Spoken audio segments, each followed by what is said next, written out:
Le Real Madrid est déjà dans un moment charnière de sa saison. En effet, cette semaine risque d'être très décisive, que ce soit en Liga face au Barça, le Classico, ou en Ligue des Champions face au Borussia Dortmund, le rival de toujours de cette équipe madrilène. Salut tout le monde, c'est Oush, j'espère que vous allez bien et on se retrouve pour l'avant-match d'un choc de Ligue des Champions. Le Real Madrid face au Borussia Dortmund. Une rencontre à la fois excitante mais aussi très importante. Un match face à un club ami et ennemi. En effet, c'est une rencontre qui a lieu assez souvent en Ligue des Champions. Rien que la saison dernière, en finale de cette compétition, ça s'est soldé par une victoire du Real Madrid avec le trophée, on ne l'a pas oublié. Et cette saison, ce match-là de mardi soir risque d'être très important pour le Real Madrid déjà. Avec une victoire face à Stuttgart et une défaite face au LOSC, le Real Madrid devra très vite gagner ce match face au Borussia Dortmund, une équipe assez intéressante sur le papier, même si elle ne vit pas un excellent début de saison. C'est pour ça que dans cette vidéo, nous allons voir les points forts de cette équipe du Borussia Dortmund, du Real Madrid, les éléments clés pour remporter ce match côté madrilène, mais aussi côté Dortmund, les compos probables et les hommes forts. Avant ça, je vous invite à liker la vidéo si ce n'est pas déjà fait, ça aide énormément. Mettre un commentaire pour le référencement en me disant ce que vous pensez de cette rencontre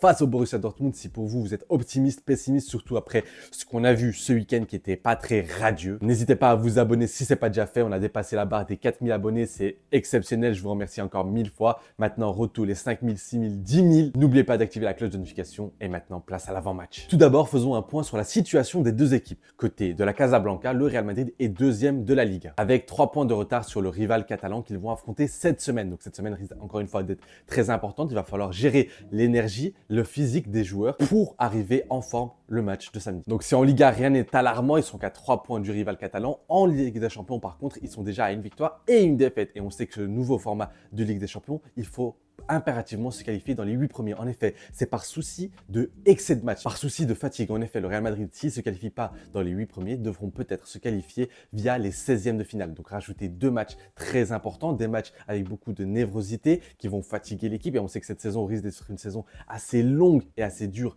physiquement. Les joueurs s'en plaignent assez souvent, on le sait. Avec la Coupe du Monde des clubs en fin de saison, il va falloir économiser le maximum de matchs et ça passe par une qualification dans les 8 premiers. En termes de jeu, pas de surprise, le Real Madrid galère pas mal en ce début de saison. Il se cherche encore énormément avec l'arrivée de Kylian Mbappé, 4-3-3, 4-4 de losange, 4-4 du à plat. Ce week-end, on a même eu droit à un 3-5-2 dans le jeu. Ancelotti n'a pas encore trouvé la formule magique. Il y a encore énormément de doutes au sein de cette équipe madrilène, mais les individualités sont là et elles sont très fortes. On a encore du Valverde qui est assez fort. On a du Vinicius qui, même s'il n'est pas magique comme il a été la saison dernière, il reste très efficace et il apporte énormément. On a un Kylian Mbappé qui statistiquement est présent, mais dans le jeu peine toujours. On a un Rodrigo qui en doute, il n'a pas joué ce week-end parce qu'il est arrivé tardivement du Brésil. Est-ce qu'il va être titulaire? On le verra dans la suite de la vidéo. Le Real Madrid a des individualités, mais n'est plus un collectif comme la saison dernière. C'est ça la différence première de cette équipe, c'est qu'elle n'est plus un collectif, c'est un lot d'individualités. Et avec la blessure de Dani Carvajal, le Real Madrid perd un leader, mais aussi un très très bon latéral droit. Côté Dortmund, on est sur une saison assez mitigée. D'ailleurs, je tiens à préciser que pour les données concernant Dortmund, j'ai fait mes recherches, mais j'ai aussi demandé au compte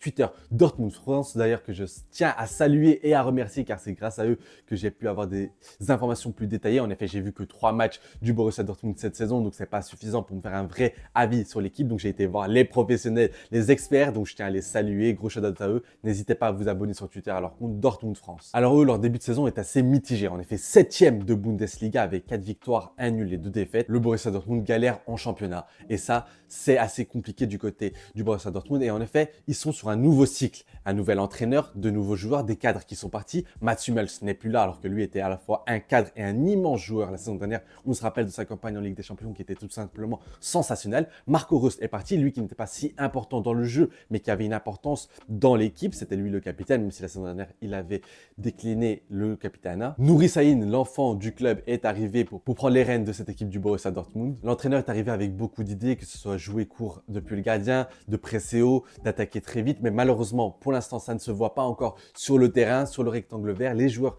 n'adhèrent pas encore à la tactique faite par Nouri Sahin et c'est compliqué pour le Borussia Dortmund. On est donc sur un collectif moins fort que celui de la saison dernière et avec une volonté des dirigeants de faire jouer les jeunes de l'académie. Donc forcément, nouveau cycle dit forcément nécessité de plus de temps. Cependant, en Ligue des Champions, c'est le carton plein pour les hommes de Nouri Sahin. Premier de ce championnat de Ligue des Champions, 2 victoires dont des très très gros scores, avec dont un 7-1 face aux Celtics et un 0-3 face au Club de Bruges. Ça, c'est des gros scores. 10 buts marqués en 2 matchs seulement de Ligue des Champions. Ok, les adversaires ne sont pas exceptionnels, ce n'est pas une grosse adversité pour le Borussia Dortmund, mais quand même, mettre 10 buts en 2 matchs de Ligue des Champions, c'est énorme. Encaisser un seul but avec des grands hommes forts, dont l'un qui ne sera pas là pour le Real Madrid, heureusement pour eux et malheureusement pour le Borussia Dortmund, c'est Karim Adeyemi qui faisait un début de saison exceptionnel, dont en Ligue des Champions où il était sensationnel avec 3 buts et 2 passes décisives. Mais cette équipe du Borussia Dortmund a des qualités. Ils ont des joueurs de très grande classe, notamment Serhou Guirassy qui fait un début de saison à l'image de sa saison dernière avec Stuttgart, un Jamie Bino Gittens, un ailier fulgurant ou encore un Pascal Gross très important dans les coups de pied arrêtés. Pour les clés du match, côté de la Casablanca, encore une fois, c'est qu'il y a une volonté de réaction après la défaite face au LOSC au stade Pierre-Mauroy. Il faut réagir. C'est déjà un match primordial pour la continuité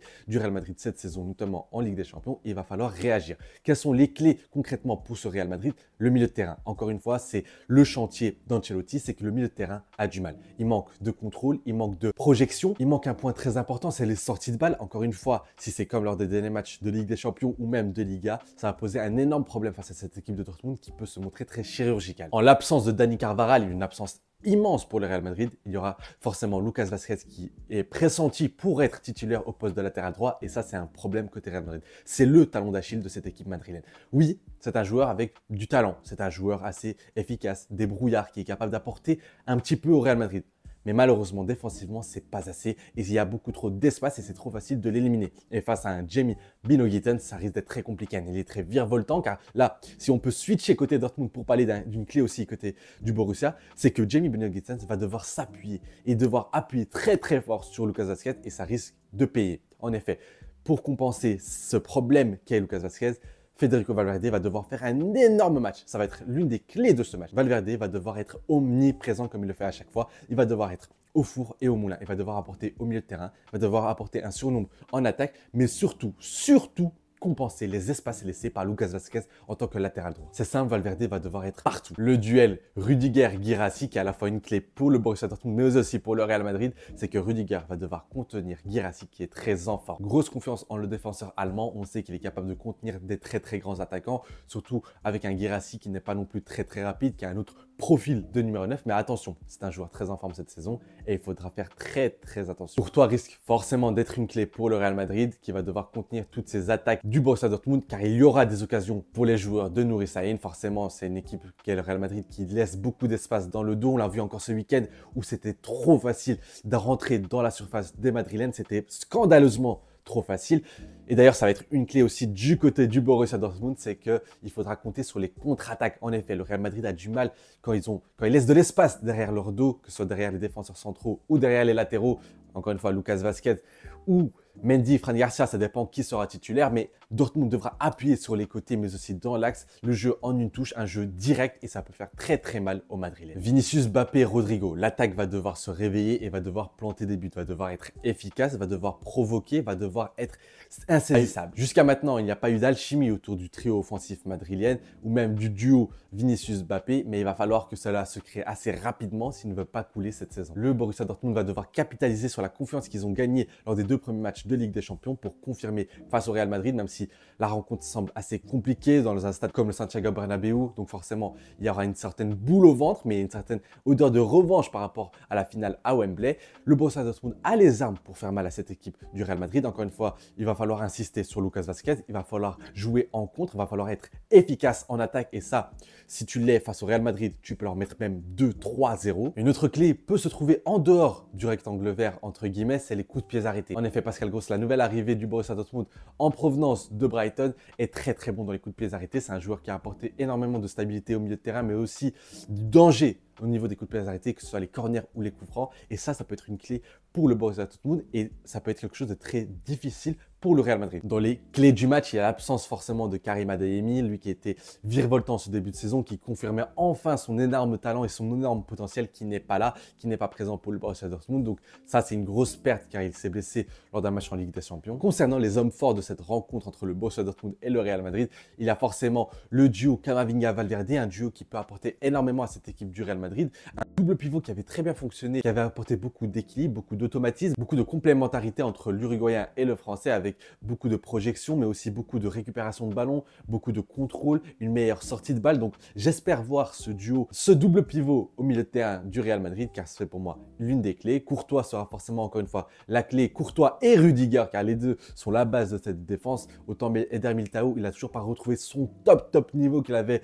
les saisons précédentes avant sa blessure. Je sens que ça va arriver arriver, mais pour l'instant, c'est pas sur lui que je préfère compter. Et forcément, en attaque, il faudra compter sur Vinicius et Mbappé, car si c'est pas de ces deux joueurs qui plantent, ça sera peut-être Rodrigo, et c'est vrai, mais on n'est même pas sûr qu'il soit titulaire. Mais c'est surtout ces deux joueurs qui doivent se réveiller. Vinicius, forcément, vous allez me dire, ah, il fait des bons matchs.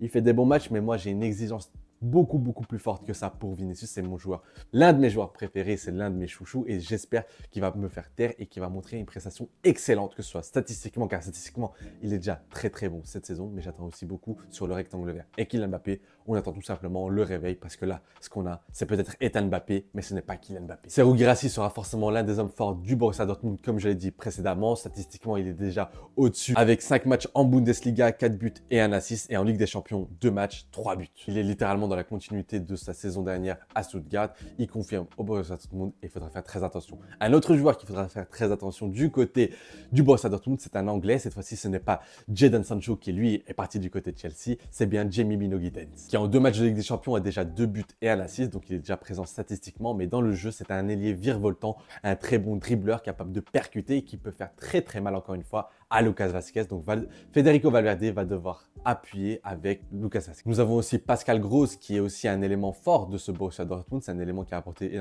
comme je l'ai dit précédemment, beaucoup de stabilité au milieu de terrain. Maintenant, passons aux compos probables, mais aussi les compos que je veux. Côté Borussia Dortmund, il faudra faire attention à un Schlotterberg qui sera très intéressant en défense. La saison dernière, il a fait une excellente saison avec son compère Hummels. C'est un joueur très rapide, très physique, qui est capable de récupérer énormément de ballons, assez solide défensivement. Donc voilà, c'est un joueur clé de cette équipe du Borussia Dortmund. Yann Couto n'est pas pressenti pour démarrer cette rencontre face au Real Madrid. Yann Couto qui a des mauvais souvenirs avec Vinicius. On se rappelle que c'était l'un des plus grands matchs de Vinicius sur la tunique madrilène face à Couto, où Couto était sorti presque en larmes après ce duel face aux Brésiliens. Il ne sera pas présent. Ce sera Ryerson qui va s'occuper de Vinicius Junior, qui sera missionné de s'occuper de Vinicius Junior. On a un Daniel Malen qui sera présent, lui aussi un joueur très rapide, qui peut être très percutant, mais aussi très décisif. Il faudra faire attention, cette équipe du Borussia Dortmund a des qualités, a des individualités, malgré un manque de collectif. Côté madrilène, pour contrer justement le fait que Lucas Vazquez est le talon d'Achille du Real Madrid, je mets Militao en tant que latéral droit.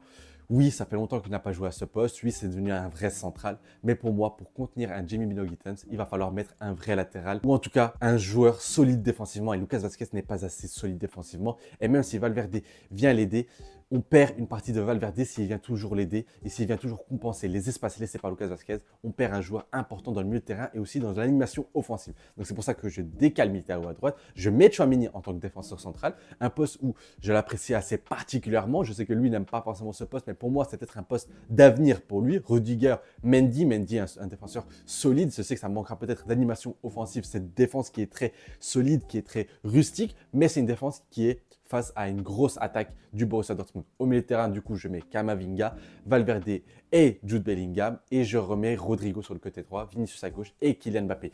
Donc voilà, je remets Rodrigo parce que Rodrigo, depuis le début de saison, c'est peut-être le meilleur offensif du Real Madrid. Il apporte énormément à cette équipe et les matchs qu'il a fait depuis le début de saison sont assez intéressants, notamment sur le côté droit avec cette capacité à pouvoir à la fois coller la ligne pour centrer, mais aussi capable de rentrer à l'intérieur. Donc voilà, je titularise Rodrigo, je mets Camavinga qui peut apporter énormément, notamment dans un double pivot avec Valverde, que ce soit dans la complémentarité entre l'Uruguayen et le Français, mais aussi dans la capacité à se projeter. Contrairement à un Tchouaméni, il peut y avoir un dépassement de fonction du côté de Camavinga. Évidemment, n'hésitez pas à me dire ce que vous pensez de ces compositions d'équipe, ce que pour vous, vous aurez mis titulaire, Vazquez, Militao, Camavinga, Rodrigo. Je vous attends dans les commentaires. Voilà la fin de cet avant-match qui risque d'être un véritable choc de Ligue des Champions, un match assez excitant et comme j'ai dit, aussi important pour le Real Madrid. Une victoire est impérative.